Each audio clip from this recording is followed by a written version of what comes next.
मई 30 तारीख को नरेंद्र मोदी जी प्रधानमंत्री बने और भारतीय जनता पार्टी सत्ता में आए हुए 9 साल पूरे हो गए। वैसे भारतीय जनता पार्टी सेवा पर विश्वास करने वाली पार्टी है। जिस तरह से आप सबको भी पता है कि हमारी पार्टी की मूल सोच है अंत्योदय। अंत्योदय का मतलब है कि समाज में जो भी दबके हुए लोग हैं, जो विकास से सुदूर में रहते हैं, उनको विकास पहुंचाते हुए हम अपने देश को आगे लेके जाएं, यही अंत्योदय का मतलब होता है। और उससे स्फूर्ति लेते हुए नरेंद्र मोदी जी ने 2014 में एक निनाद दिए थे, सबके साथ सबका विकास। और तब से लेकर आज तक जब से नरेंद्र मोदी जी प्रधानी बने और आज के दिन तक भारतीय जनता पार्टी सेवा पर विश्वास करते हुए आगे गई है। उसके बाद जैसे 2014 से पहले जो हाल देश में था, आप सबको पता है। जब भी न्यूज़पेपर पढ़ो या टीवी चैनल खोलो, एक ही बात हमको सुनने में आता था, स्कैम स्कैम और स्कैम। पर 2014 के बाद जब से भारतीय जनता पार्टी सत्ता में आई, जब भी आप न्यूज़पेपर देखो या टीवी चैनल खोलो, हमको सुनाई में आता है स्कीम स्कीम और स्कीम। जिस तरह नरेंद्र मोदी जी ने पहले बताए थे पार्लियामेंट में जाते हुए कि मैं इस देश का प्रधान सेवक हूँ, यानी कि उस दिन से लेके आज तक हर एक योजना जो उन्होंने लेके आए वो देश के गरीब के लोगों को और दबके हुए जो वर्ग होते हैं उन सभी को विकास देने पर भी उनका पूरा का पूरा ध्यान था।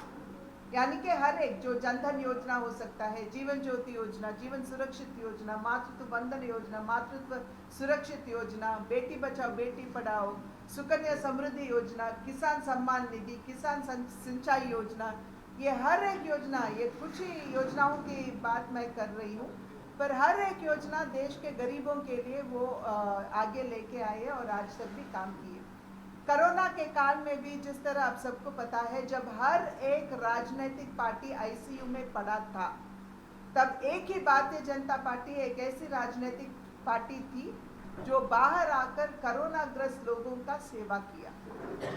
और हम गर्व करते हैं अपने कार्यकर्ताओं पर, जो अपने जान की परवाह न करते हुए वो सब बाहर आकर फूड पैकेट्स देना हो या दवाइयाँ पहुँचाने की बात हो या फेस मास्क पहुंचाने की बात हो, इन सभी कामों में हमारे कार्यकर्ता जुड़ गए थे, जिसकी वजह से मैं एक बार फिर से गर्व के साथ मैं कह सकती हूँ कि सेवा पर विश्वास करते हुए हमारे कार्यकर्ता आगे गए। और नरेंद्र मोदी जी की नेतृत्व, जिस तरह की नेतृत्व उन्होंने देश को दिया, आज अगर देखोगे तो पूरा का पूरा विश्व में जो आर्थिक मांदी चल रही है, यानी कि जो हम मानते हैं सबसे बड़ी आर्थिक शक्ति है United states of America. America की बढ़ोतरी आज के दिन में है 1.2%, 1.2%। पर स्टैनली मॉर्गन जो इंटरनेशनल आर्थिक संस्था है, उन्होंने खुद कहा कि भारत देश का विकास आज के दिन पर 7.2% है। यानी कि विश्व में आज भारत का वृद्धि जो है सबसे आगे चल रही है। और हम एक समय ऐसा था जब हम 11वें स्थान पर थे, उसके बाद अब हम 5वें स्थान पर हैं और आगे आने वाले दिनों में हम 3रे स्थान पर आएंगे, ये तो दावे के साथ हम कह सकते हैं। और ये सब हुआ है नरेंद्र मोदी जी के नेतृत्व की वजह से। और वैसे ही एक समय ऐसा था जब हम 97% मोबाइल फ़ोन्स हम इंपोर्ट करते थे, पर आज के दिन में 98% मोबाइल फ़ोन्स हम एक्सपोर्ट कर रहे हैं। ये मेक इन इंडिया का जो योजना नरेंद्र मोदी जी आगे लेकर आए थे, ये उसका प्रभाव है और उसका फलस्वरूप है। वैसे ही अगर ऑटोमोबाइल्स की बात करें, एक समय ऐसा था जब जापान सबसे बड़ा था, पर आज भारत देश 3रे स्थान पर है। तो ये सब हुई है क्योंकि एक दृढ़ नेतृत्व देने वाली नेता आज देश के प्रधानमंत्री बने। एक समय ऐसा था 2014 से पहले, जब टेररिस्ट जो होते हैं, उग्रवाद जो होते हैं, पाकिस्तान से हमारे भूभाग में आकर हमारे सैनिकों को मारकर उनका सर काटकर वो वापस लेके जाते थे एज ट्रॉफीज। पर आज मोदी जी के नेतृत्व में जब वो हमारे भूभाग में घुसकर हमारे सैनिकों को मारे, तो एक ऐसा मैसेज नरेंद्र मोदी जी ने दिया हमारे सेना के माध्यम से। हमारे सेना उनके भूभाग में गए, घुसे, उनका जो टेररिस्ट का जो ट्रेनिंग कैंप्स है उनको ध्वंस करे और वापस सुरक्षित आए। इसका मतलब जिस तरह की नेतृत्व आज भारतीय जनता पार्टी देश को दे रही है, लोगों को समझना है। और वैसे ही अगर हम देखेंगे तो एक समय ऐसा था जब कोई निर्णय लेने में प्रधानमंत्री 10 बार सोचते थे, पर आज जिस नेतृत्व भारत देश में है, जो प्रधानमंत्री आज यहाँ बने हुए हैं, वो निर्णय लेने में पीछे हटते नहीं, जिसकी वजह से आज विश्व भर में भारत देश को ऊंचे स्तर पर रखकर सभी लोग मर्यादा और गौरव सम्मान दे रहे हैं। He is the boss. यही बताता है कि जिस तरह से पूरे विश्व में भारत देश की नेतृत्व आज चल रही है, ये पूरा इसको दर्शाता है। और वैसे ही उड़ीसा की बात करें तो हर एक कार्यक्रम के अंदर अगर मैं एक वाक्य में कहूँ कि जितना भी विकास आज उड़ीसा में हो रहा है, अगर वो कह पाएंगे कि केंद्र सरकार के जो सहकार या जो निधि आती है उसके बिना यहाँ विकास हो रहा है, तो हम देखेंगे ये कैसा हम we are ready for a discussion and a debate on that. यानी कि उड़ीसा में जितने भी विकास का काम हो रहा है, वो घर हो, वो नल के अंदर जल हो, या गरीबों के लिए अन्न योजना के अंदर मुफ्त में चावल देना हो, ये सब केंद्र सरकार की सहायता से होने वाली कार्यक्रम है। प्रधानमंत्री आवास योजना के अंदर यहाँ के गरीबों के लिए भी घर दिया गया है।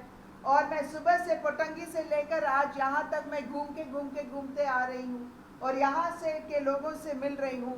तो ये मेरा कहना नहीं है, बल्कि यहाँ के लोगों का कहना ये है कि जो सच्चाई में जो गरीब है उनको घर नहीं मिलता, पर जो बीजेडी को समर्थक है उनको घर मिल रहे हैं। ये मैं नहीं कह रही हूँ, ये यहाँ के लोग कह रहे हैं। और सारे भाई मेरे साथ सुबह से मेरे साथ थे, तो ये उनका कहना है, हमारा नहीं।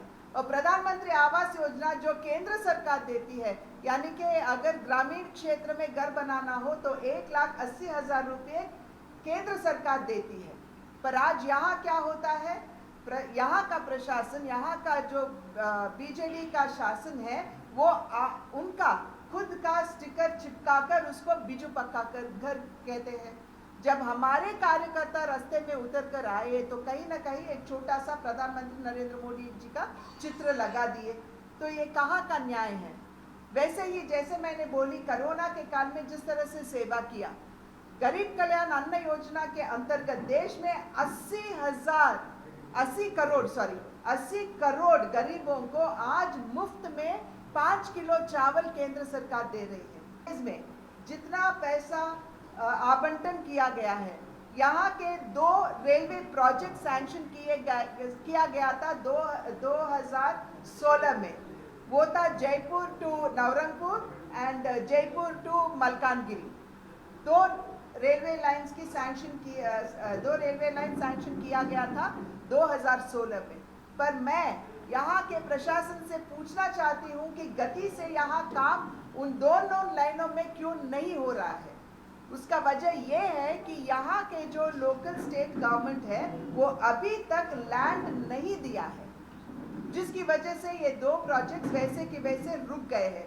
और एक नया रेलवे डिवीजन भी रायगढ़ में डेवलप हो गया है या हो रही है। और वैसे ही रेलवे स्टेशन जो जयपुर, कोरापुट, रायगढ़, दमनजोड़ी, इनको भी वहाँ का भी फैसिलिटीज जो है उसको अपग्रेड करके वर्ल्ड क्लास फैसिलिटीज वहाँ देने की प्रयास किया जा रहा है। और वैसे ही रेलवे ट्रैक जो विजयनगरम से लेके टिटलागढ़ तक है, उसको 3 लाइन बना रहे हैं। एंड दूसरा है दमनजोड़ी टू किरंडोल, उसका भी 2 लाइन बना रहे हैं। यानी कि जितना इस पार्लियामेंट में रेलवेज ने इससे पूर्व, इससे पहले इतना तो काम नहीं हुआ है, पर आज यहाँ हो रहा है और उड़ीसा गर्व कर सकती है कि उड़ीसा का हमारा जो अश्विनी वैष्णव जी है वो वहाँ रेलवे मिनिस्टर है और वो हमारे लिए इतना काम कर रहे हैं। ये तो हमें we will have to be very proud of the fact. वैसे ही अगर आप एजुकेशन देखें, विद्या को देखेंगे तो 20 केंद्रीय विद्यालय इस सॉरी एकलव्य, सॉरी केंद्रीय विद्यालय नहीं, 20 एकलव्य स्कूल यहाँ दिया गया था, यानी कि 9 दिया गया था रायगढ़ में और 11 है कोरापुट में, यानी कि 20 एकलव्य स्कूल यहाँ के जो ट्राइबल बच्चे हैं उनको अच्छी विद्या देने के लिए यहाँ एक ट्राइबल एकलव्य स्कूल दिए गए हैं। वैसे ही मॉडल स्कूल जो है वो भी एक मॉडल स्कूल यहाँ हर एक ब्लॉक में एक मॉडल स्कूल दिया गया है, जिसके माध्यम से CBSE सिलेबस यहाँ के बच्चों को पढ़ाया जाएगा, यानी कि वर्ल्ड क्लास जो विद्या होगी यहाँ के बच्चों को मिलेगा। वैसे ही हर घर नल में जल, हम आ रहे थे तो एक अभी यहाँ आने से पहले एक गांव में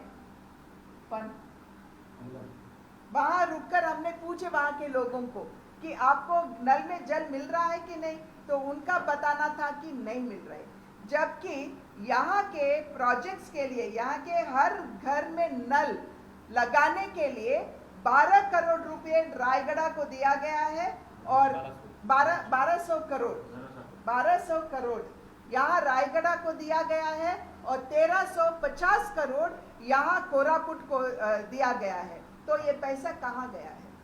अगर यहाँ के लोगों के घर में नल अभी तक नहीं लगाया है तो ये जो 2500 करोड़ से ऊपर 2560 करोड़ जो दिया गया है वो कहाँ गया है? इसका जवाब तो यहाँ का प्रशासन को देना ही पड़ेगा।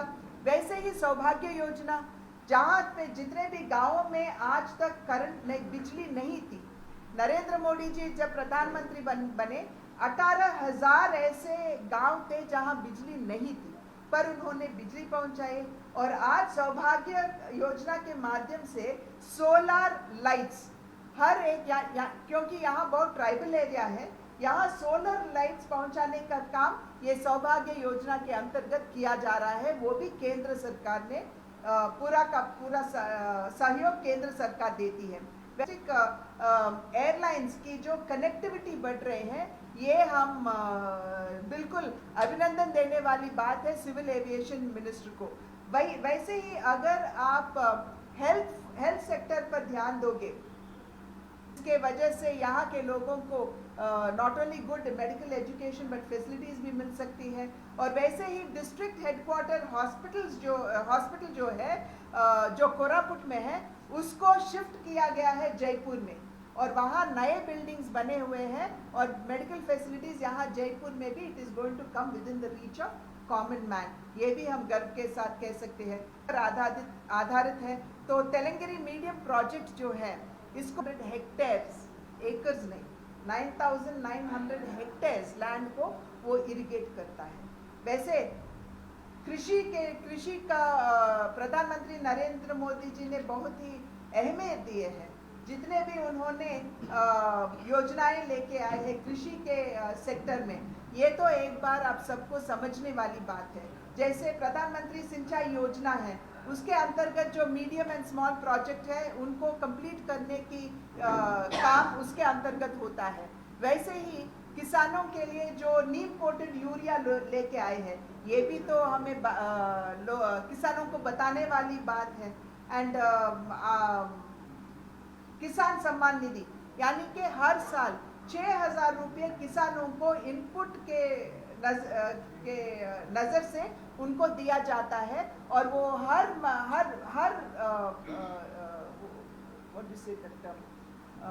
एवरी 4 मंथ्स में एक बार 2,000 रुपये किसानों के बैंक अकाउंट में सीधा आ जाता है। जनता पार्टी को आशीर्वाद देना है, यही मेरा आग्रह होगा उड़ीसा के लोगों के साथ। बहुत बहुत धन्यवाद। मुद्दा तो डेवलपमेंट है। यहाँ जैसे मैं बोली अभी बड़भद्र भाई ने भी मुझे याद दिलाए, नेशनल हाईवे 326 जो रायचूर से जाती है कोरापुट और रायगढ़ को पार करते हुए जाती है। वैसे इतने सारे रोड का कंस्ट्रक्शन यहाँ तो हम कर रहे हैं। जो मेजर रोड्स हैं उनको पीडब्ल्यूडी रोड्स बनाए, पर अगर आप देखोगे तो व्हेन आई गो इंटरनली, हाँ हैदराबाद को बस भी जा रहे हैं ओवरनाइट वो भी।